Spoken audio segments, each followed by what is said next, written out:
శ్రీ గురుభ్యో నమ. హరి ఓం. శ్రీ మహాగణాధిపతయే నమ. శ్రీ మహాలక్ష్మీనారసింహదేవతాయే నమో నమ.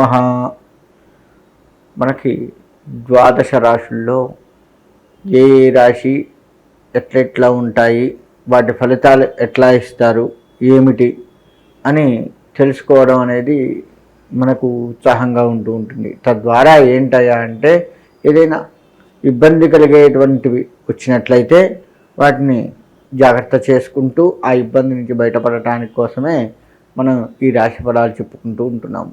ద్వాదశ రాశుల్లో కన్యారాశి. ఈ కన్యారాశి వారికి ఫిబ్రవరి నెల మొత్తం కూడా ఎట్లా ఉంటుందయ్యా అంటే, కన్యారాశిలో కొంతమందికి ఈ ఫిబ్రవరి నెల మొత్తం అనుకూలంగా ఉంటుంది, కొంతమందికి అనుకూలంగా ఉండదు. మరి ఎట్లా అటువంటి పరిస్థితులు వస్తే, మరి కన్యారాశి అంటే అందరికీ అనుకూలంగా ఉండాలి కదా అంటే, వారి వారి యొక్క కర్మ ఫలితాన్ని బట్టి కొంత అనుకూలంగా ఉండకపోవటము జరుగుతూ ఉంది. మరి ఈ రాశి వారు ఏం చేయాలి అంటే, ఈ రాశి వారు ఎట్టి పరిస్థితుల్లో కూడా భగవతారాధన, ఏ భగవంతుడైనా సరే భగవతారాధన చేస్తూ ఆయన మీదనే భారం వేసి, స్వామి నాకు వచ్చేటువంటి ఏ కష్టం అయితే ఉందో దాన్ని తొలగించు, నీదే భారం తండ్రి, అమ్మవారు లేదు నీదే భారం తల్లి అని చెప్పేసి ఆ భగవంతుడి మీద భారాన్ని వేసి నడిపించడం తప్ప ఇంకొక మార్గం లేదు. మరి అనుకూలంగా ఉన్నటువంటి వారి విషయానికి వస్తే, అన్ని రంగాల వారికి మిశ్రమ ఫలితాలు, అనుకున్నది అనుకున్నట్లుగా జరుగుతూ ఉంటుంది, అంతా బాగుంటుంది. అంటే వీరు వచ్చిన ధనం వీరికి సరైన రీతిలో ఉపయోగపడదు. పనులన్నీ అయిపోయినాయి, 100 కోట్లు కావాలి, 100 కోట్లు వచ్చినాయి ఉదాహరణకి, కానీ ఆ 100 కోట్లు వీరికి ఉపయోగపడదు. ఏదో ఒక అనుకోని ఖర్చు రావడము, మొత్తం ఖర్చు అయిపోవడము, ఇలా వచ్చిన రూపాయి వచ్చినట్లుగా ఖర్చు అయ్యేది కనపడుతూ ఉంది.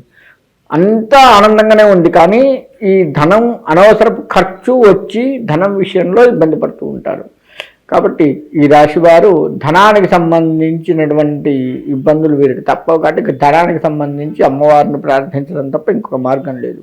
లక్ష్మీదేవి ధనానికి మనకు మూలంగా చెప్తూ ఉంటాము. కాబట్టి ఆ అమ్మవారిని ప్రార్థించి, నీవు ఇచ్చిన ధనాన్ని నీవే నాకు సక్రమంగా ఉపయోగపడేట్లుగా చేసి నన్ను నా కుటుంబాన్ని ఆనందంగా ఉంచు తల్లి అని చెప్పి ఆమెను వేడుకోవాలి.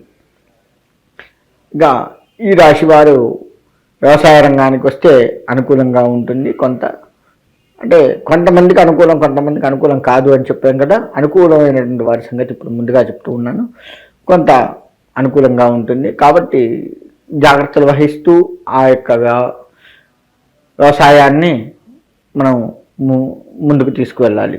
అంతేకాకుండా రాజకీయ రంగం వారు కూడాను అంతే, అంత అనుకూలంగా ఉంది. కానీ వచ్చిన డబ్బు మొత్తం కూడాను ప్రజలకు కాకుండా అనవసరపు విలాసాలకు కూడా ఖర్చు పెట్టే ప్రమాదం ఉంది. అది రాజకీయ నాయకుల్లో కనపడుతూ ఉంది. అది పై అధికారులకు కూడా తెలిసి మిమ్మల్ని కాస్త మందలించి మీ దగ్గర మీకు ఎటువంటి సొమ్ము అయితే, ఎంత సొమ్ము అయితే ఇచ్చారో దాన్ని తీసుకునే ఆస్కారం కనపడుతుంది. కాబట్టి అలా విలాసాలకి ఖర్చు కాకుండా ప్రజలకు ఉండే విధంగా మీరు దాన్ని ఖర్చు పెట్టడానికి ప్రయత్నం చేయండి.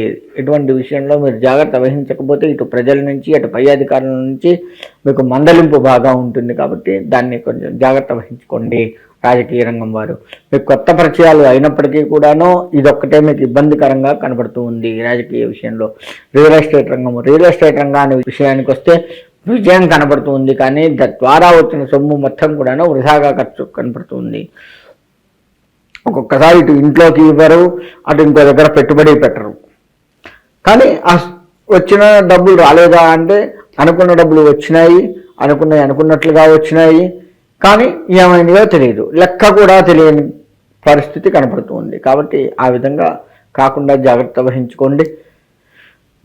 విద్యారంగాన్ని విషయానికి వస్తే, నాకు అన్నీ వచ్చులే, అన్నీ తెలిసిన క్వశ్చన్సే కదా, వచ్చిన ఆన్సర్స్, వచ్చిన ప్రతి క్వశ్చన్ ఆన్సర్ నాకు తెలుసులే అని విచ్చలవిడితనానికి వెళ్ళి తీరా మూమెంట్ మీదకి వచ్చేసరికి ఆ టెన్షన్లో ఆ ఇదిలో మర్చిపోయి ఇబ్బందులు పడి కాస్త తల బాదుకొని తల పట్టుకునే పరిస్థితి కనపడుతూ ఉంది. కాబట్టి దాన్ని కాస్త మీరు జాగ్రత్త వహించండి. విద్యార్థులు, వ్యాపారస్తుల విషయానికి వచ్చి అత్యుత్సాహానికి పోయి ఉన్నదంతా కూడాను అమ్మేసుకొని వీరికి కూడాను ధనం మొత్తం కూడాను అత్యుత్సాహంలోనే ఖర్చు పెడతారు.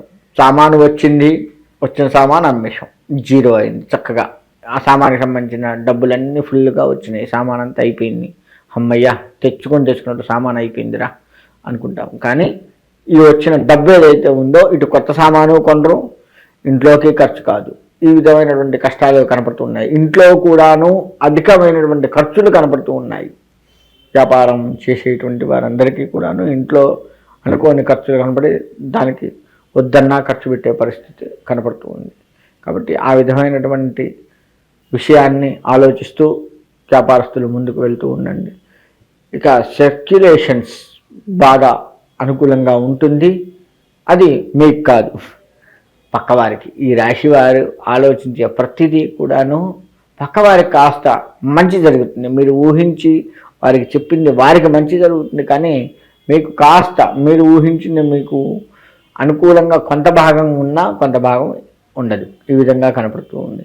మరి ఇక అనుకూలంగా లేని వారి పరిస్థితిని కనుక ఆలోచిస్తే ఏది అనుకూలంగా ఉండదు.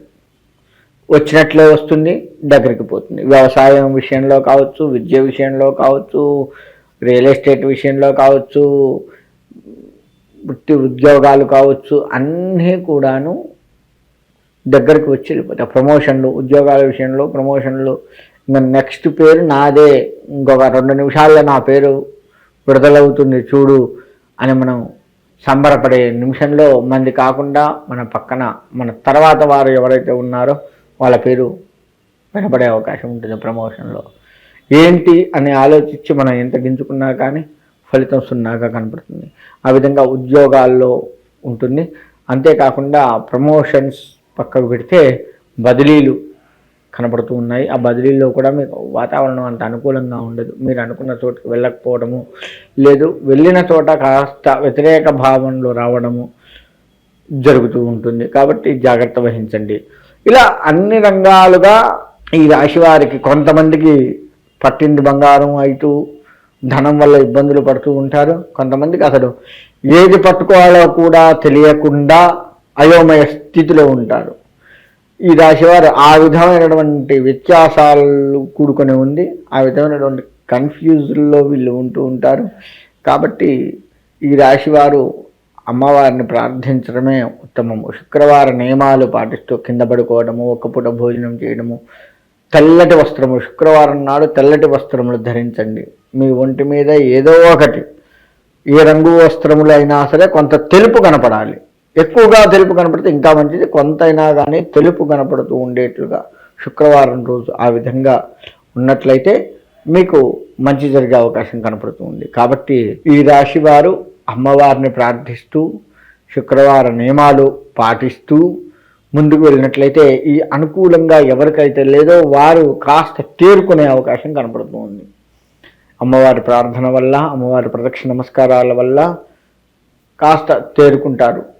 కాబట్టి ఈ రాశివారు అన్ని రంగాల వారు కూడాను, వృత్తి ఉద్యోగ వ్యాపార వ్యవసాయ అన్ని రంగముల వారు కూడాను ఆ విధంగా అమ్మవారిని ప్రార్థిస్తూ వచ్చిన ధనాన్ని కాపాడుకోవటము, అనుకూలంగా లేని దాన్ని అనుకూలంగా మార్చుకోవటము చేస్తూ ముందుకు వెళ్ళి ఆ అమ్మవారి అనుగ్రహం వల్ల ఫిబ్రవరి నెలలో ఈ రాశి వారికి అనుకూలంగా ఉండి చక్కగా ఉండాలి అని కోరుకుంటూ సెలవు తీసుకుంటాం.